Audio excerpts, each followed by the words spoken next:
Istrinya banyak, anaknya banyak, dan ternaknya juga banyak.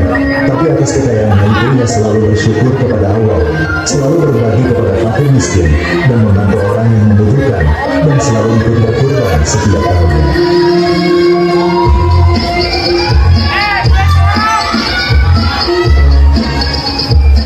Alhamdulillah, alladzi faddalana ala katsirin min ibadihi al-mu'minin. Makasih ya Allah atas segala nikmat-Mu. Istiqomahkan aku dalam beribadah kepada-Mu. Tapi karena kebaikannya itu ada saja yang tidak suka melihatnya. Nah, sih sekolah sok berpisan juga nutup warungnya. Sudah lupa, itu suka orang lain. Dengan bandar menjaga biri-biri sekali. Lama-kelamaan, dia mulai bosan dengan kerjanya. Tetapi, pada satu hari, banyak juga ya dombanya si Komar. Satu. Banyak banget domba sapi-sapinya. Kita bunuhin yuk. Waduh,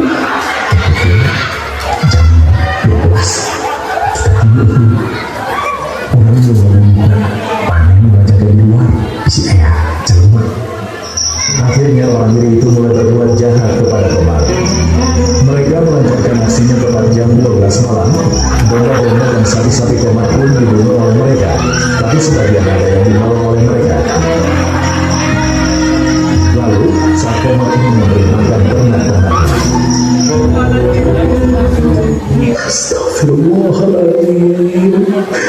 Kenapa ini ya Allah? Lapangkanlah hati hamba untuk menerima kenyataan ini, ya Allah. Mohon rezeki hamba. Komar pun membereskan domba-domba dan sapi-sapi yang sudah mati sambil menangis terseduh-seduh.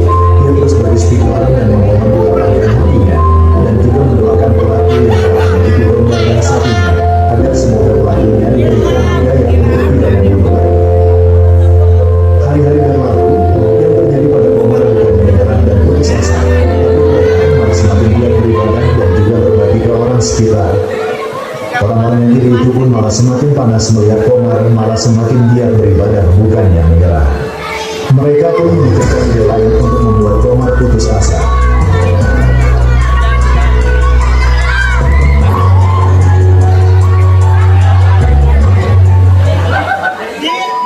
Innalillahi wa inna ilaihi raji'un. Di sini senang, di sana senang, di mana-mana senang, yang pergi senang, yang ditinggalkan senang. Komar mendapat kabar suka dari rumah sakit bahwa ketiga anaknya meninggal dunia akibat tabrak lari. Komar pun langsung bergegas menuju rumah sakit untuk membawa jenazah ketiga anaknya. Komar sangat terpukul karena ketiga anaknya meninggal. Ia merasa lalai menjadi bapak dalam menjaga anak. Lagi dan lagi, cobaan menimpa Komar. Tapi yang bisa dilakukan hanyalah sabar dan berserah diri kepada Allah Subhanahu wa Ta'ala. Karena dia yakin semuanya sudah takdir, dan dia juga mau gak mau harus siap akan cobaan tersebut. Karena sebenarnya di dunia tidak ada yang mudah kecuali Allah Subhanahu wa Ta'ala. Ih, gerak Allah kasih Komar. Eta geus diberi cobaan. Ayo gua berbuat kebaikan. Ih, sok suci banget si Komar teh. Karena masih tidak puas melihat Komar yang tetap sabar setelah apa yang mereka lakukan, mereka pun melakukan ide jahat yang lainnya. Ya, ternak enggeus, budak enggeus.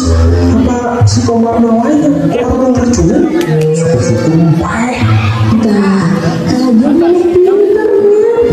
Kayak, iya bener banget. Tapi, racunan makin naonnya. Racun bener, racun kecoa, atau cai somokannya. Cai somokan we lah. Kayak uang campurkan jeung kopi. Terus mereka kasih Komar.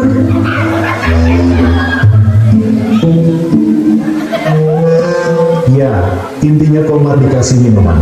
Terus lihatin buaiku kalian. Astagfirullahaladzim. Ya Allah, apa yang terjadi denganku? Setelah Komar minum air tersebut, ternyata Komar mengalami penyakit kulit yang membuat badan ia merah-merah dan gatal-gatal. Singkat cerita, dia tetap melakukan kebaikan, seperti bersedekah dan beribadah di masjid seperti biasanya dengan keadaan yang seperti itu. Para warga lama-lama merasa risih dengan Komar yang jelek itu, dan mereka mengusir Komar dari desa tersebut. Yang bisa Komar lakukan hanya bersabar dan meminta pertolongan kepada Allah. Tapi dengan menjalankan usaha, dia pergi ke desa lain, mencari pekerjaan, dan juga tempat tinggal untuk sementara. Tapi tetap saja ditolak oleh desa-desa lain karena penyakit kulitnya tersebut. Akhirnya mereka pun memutuskan untuk tinggal di rumah saja yang minim dengan manusianya. Dan Hayati menyuruh agar Komar berdiam diri saja di rumah, agar mereka tidak diusir lagi. Karena Komar tidak bisa keluar. Akhirnya Hayati yang pergi untuk mencari nafkah untuk menghidupi Komar dan dirinya.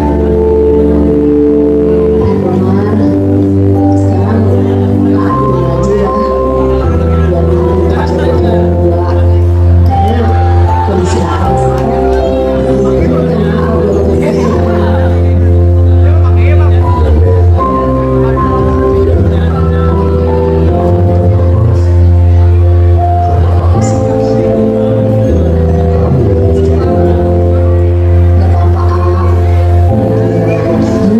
Hayati pun mulai mencari pekerjaan untuk menghidupi Komar dan dirinya.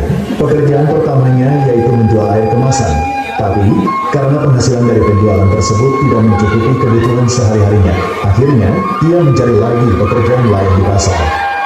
Dan tiba-tiba, Ibu, kenalin, saya Jayana. Saya tadi dengar ibu lagi nyari pekerjaan ya? Kebetulan saya lagi butuh pembantu. Mau nggak nih kalau ibu kerja sama saya? Gajinya lumayan loh, cukup untuk sehari-hari. Hayati pun menyetujui ajakan kerja tersebut. Hidupnya mulai tercukupi lagi setelah bekerja menjadi pembantu. Oh iya, Jayanat merupakan istri dari pembuat dan penyembah berhala.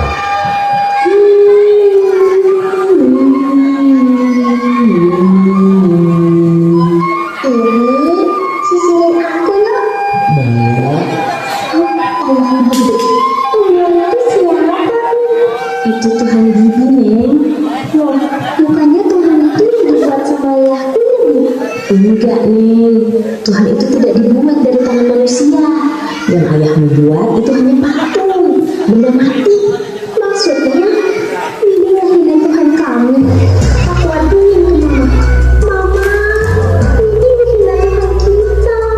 Dia bilang Tuhan kita cuma patung dan benda mati. Apa itu benar, Bu? Maaf, Bu, tapi memang itu hanya batu. Memangnya siapa Tuhan selain Tuhan yang kami sembah? Akhirnya, Hayati pun menjelaskan panjang lebar mengenai Tuhannya dan juga mengenai apa yang diucapkan tadi. Apa? Islam? Oh, Bibi juga nggak suka sama Tuhan-Tuhan kami. Pantas saja patung di rumah ini suka pada rusak dan juga pada hilang. Bibi yang melakukan itu semuanya. Hah? Bukan saya, Bu. Tapi saya bisa tunjukin siapa pelakunya. Mereka pun pergi ke tempat patung-patung itu disimpan karena Hayati ingin membuktikan perkataannya. Tuh, ini rumah kamu kan? lah bukan saya Bu. Ibu lihat kan ada kapak di leher patung yang paling besar itu? Mungkin dia pelakunya. Bodoh. Mana mungkin patung bergerak, apalagi menunjukkan ini semua? Kan, siapa yang bodoh? Benar kan, mereka hanya benda mati? Kamu saya pecat.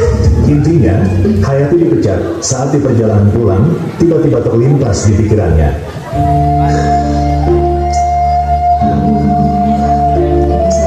Kuat kalau kondisinya begini terus. Maaf ya, aku harus pergi. Ya, Hayati pun tidak pulang ke rumah, tapi pergi meninggalkan Komar. Sementara itu, Komar terus khawatir karena Hayati tak kunjung pulang. Ia terus mendoakan kesehatan Hayati dan juga kesehatan untuk dirinya.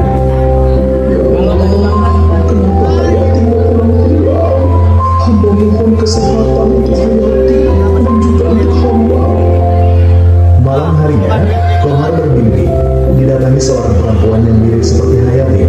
Lalu perempuan itu berkata, Pergilah Pergilah ke rumah yang ada di belakang bukit itu, lalu mintalah kesembuhan pada kiai di sana. Lalu Komar pun menuruti perintah tersebut. Ia pergi ke rumah itu. Assalamualaikum, permisi. Waalaikumsalam. Ada apa ya, Pak? Saya mau bertemu dengan Pak Kiainya. Ada? Ada, Pak. Silakan masuk. Iya, ada apa menjadi saya? Pak Kiai, saya kena penyakit kulit. Lalu tujuan saya ke sini mau meminta obat untuk kesehatan saya, Pak Kiai. Tunggu sebentar. Ini ada air yang sudah saya beri doa untuk kesembuhan penyakit kamu. Tapi ingat, kesembuhan itu datangnya dari Allah, bukan dari saya. Saya hanya sebagai perantara saja. Komar pun meminum air yang diberikan oleh Kiai. Penyakit Komar pun berangsur-angsur sembuh dan kondisi Komar membaik.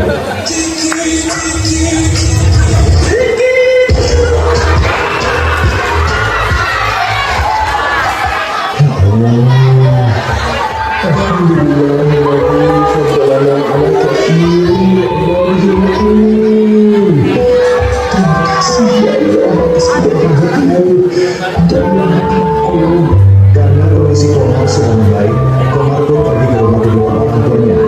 Assalamualaikum. Waalaikumsalam. Dan juga menceritakan Komar, apa yang terjadi tumben pada kamu kesini. jadi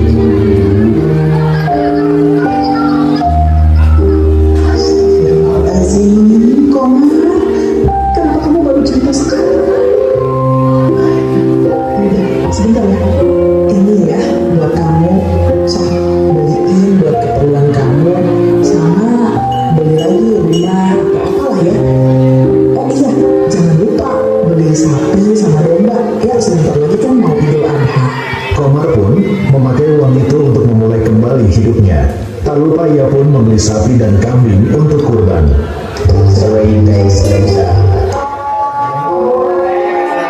Alhamdulillah, akhirnya aku bisa berkorban lagi. Terima kasih ya Allah. Assalamualaikum. Hayati,